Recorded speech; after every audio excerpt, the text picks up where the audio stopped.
Hey, what's up everybody? My name is Clint Moody, and in this video I want to show you about, I'm going to tell you about this new Max for Live plugin that I've developed, and it is called the Tempo Control. Now, I developed this plugin for Ableton DJs who are having problems transitioning tempo between songs, and to demonstrate that I'm going to be using this AU5 song I Miss You, Mr. Bill remix, which sounds like this.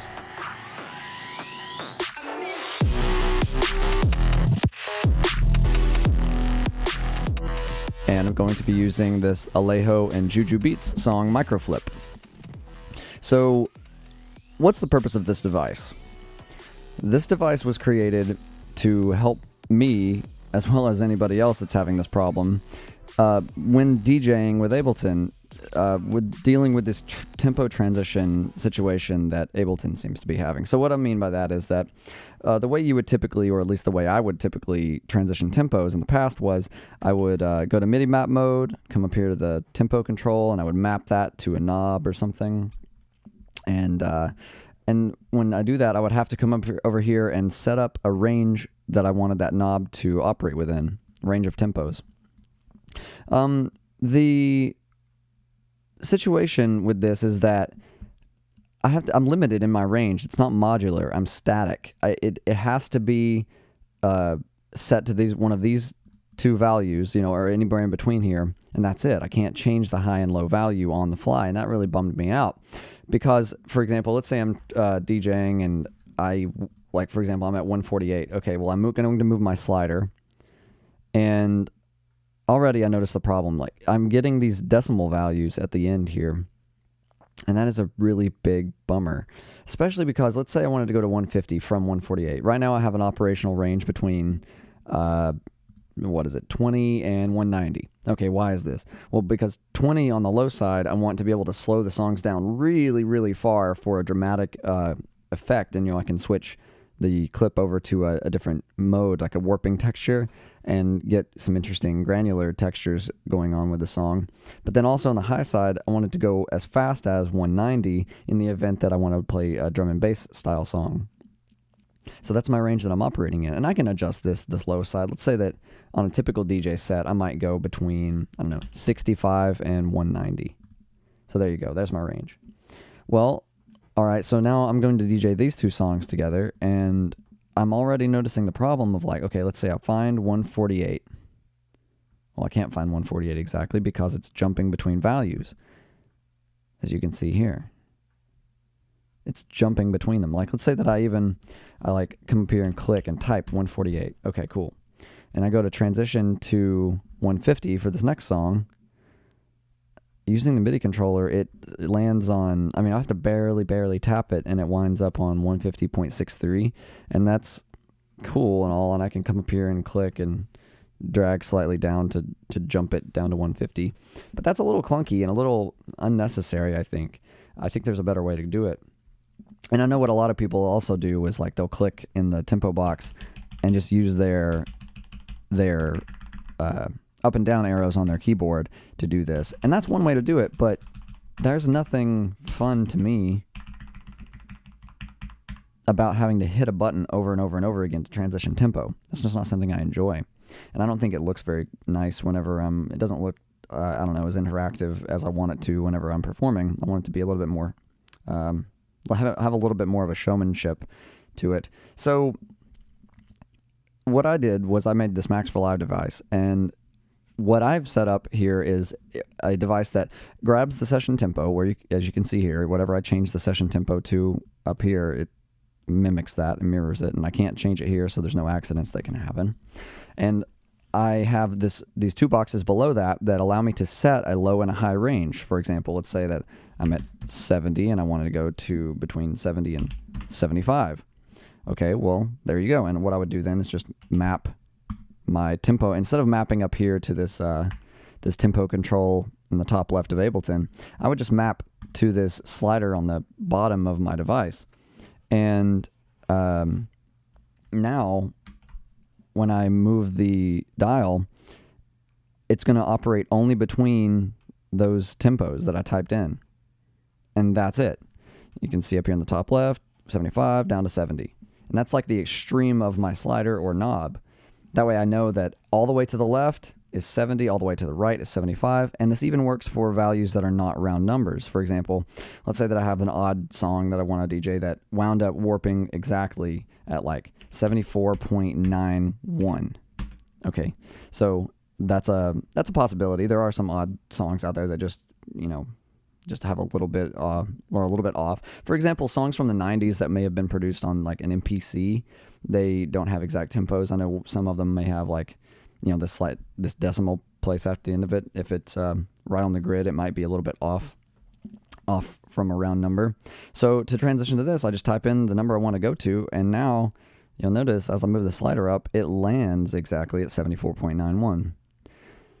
That's really, really convenient when you're DJing, to be able to come down here and be like, boom, I want to go to 76 BPM, and then, from 70 or whatever, and then just slide the slider up, and it's exactly at 76. I can't tell you how awesome I felt that would be, and I've made a device to do that.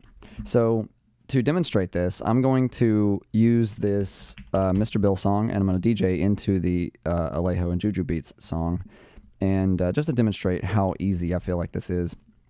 So I'm just going to start playing here.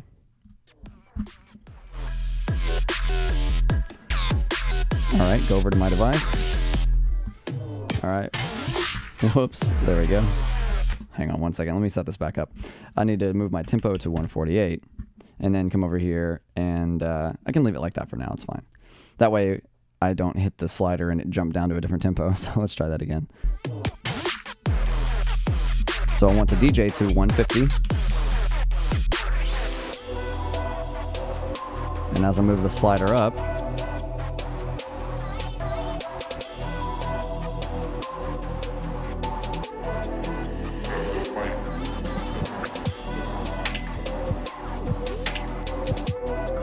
super slow, super effective. Nobody even knows it's happening.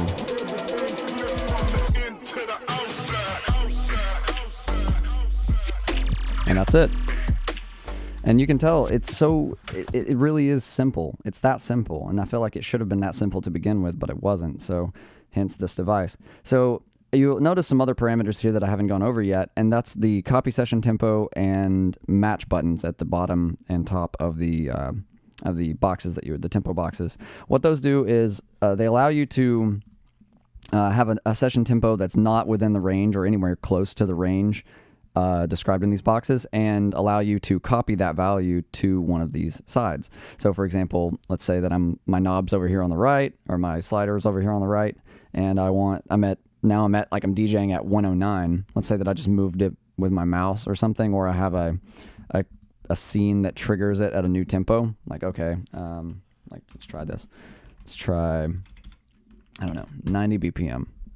All right, well, I fire that scene, boom, all of a sudden my tempo is jumping down to 90, and it's no longer within the range that I have to operate within. And that can get a little messy, especially if I accidentally bump the MIDI controller. It's going to jump up to 148 or 150, somewhere in this range, wherever the slider happens to land. So a way around that is these copy session tempo buttons. I can hit one of these buttons, and it copies the session tempo to that side. And I can do the same here. And now I can move this knob and slider anywhere I want, and there's no change to the tempo at all. And that allows me to do is reset my positioning of my knob independent of the tempo transition. So for example, like, let's say that when I'm performing, I want my knob and slider, for example, that I'm using right now is vertical. So I want when the slider, get away text message.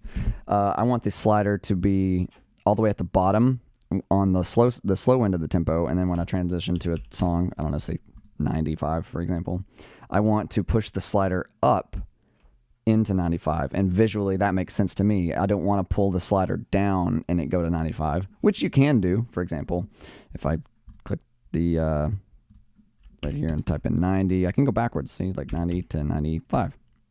And now when I pull the slider back towards me on my MIDI controller, it's going up in tempo. You can have it set up any way you want, but in order to change the positioning of your slider or knob to the orientation that you want without changing the tempo, I've included these parameters. So I can copy the session tempo over, but I can also match one side to the other. For example, if I hit match underneath this 95, it's going to match, or for example, I'll do it over here. If I hit the match button underneath 90, it's going to match this box to the other side. So if I hit this, 95. So now I can move my slider all I want, and there is nothing happening with the tempo. And that's really powerful. It's kind of a useful tool if you want to reposition the slider. So for example, if this were a knob, I might want to have it makes sense in my head to have the slow side of the tempo that I'm at on the left side of the knob, and then turn the knob to the right clockwise, and that increases tempo. That just makes sense to me, and I can have that set up. And I can also have it go the other way. But let's say that I'm already set up like to go from like a slow tempo to a fast tempo, like this, slow to fast, left to right. But let's say I didn't want it to be that way. I for some reason wanted it to go the other way. You can use these match and copy session tempo buttons to allow that to happen. So that's it. That's my Ableton DJ device, my Max for Live patch. I hope you guys really enjoy it. I hope it makes things easier for you and your performances. I feel like this solves a critical function that Ableton was missing, and that's why it was made. So you can grab it from my website, element1music.com/downloads. I'll leave a link in the description or video notes wherever you happen to find this video. And if you're already on the website watching this video, thank you for downloading. It is available as a pay what you want, and I believe the website is right here. Yep. And I've even included like some how-to features, like a how-to guide. And then down at the bottom, I've included this known issues section, which describes this problem I've found where, let's say, for example, I have, let's map this view right here. Let's key map that to like button 2, like number 2 on my computer mouse. So if I hit 2, it jumps over to this view. There's this thing that happens sometimes where, let's say I'm in here and typing my tempo that I want to transition to. I hit enter, or let's say 92. You see how the computer mouse disappears while I'm typing? I hit enter and the computer mouse stays disappeared. If I move it, it comes back, and I have to click outside of this device, like over here somewhere, or click another device to lock that in. But sometimes what happens is while I'm typing, I hit enter and I don't move the mouse, and I might hit something like, I don't know, I might have a MIDI controller knob or something set up to jump over here in view, to change the view from the master track over here to deck 2. Sometimes when that happens, it's this weird quirk where the mouse will stay completely hidden like it is right now. And I can still move around and click on things and whatnot, but I can't see the cursor at all. And that's really, really annoying, and it's kind of scary whenever you're DJing and this happens. I found a way around that. If you find that this is happening for any reason, what you can do is, you can key map the title bar here of this device to a letter or a number on your keyboard. In my case, I hit T for tempo. And that way, like if I'm DJing and I'm doing some stuff over here in the clips or blah, blah, blah, and I want to see where I'm at, I can just hit the letter T and it jumps over here to this device.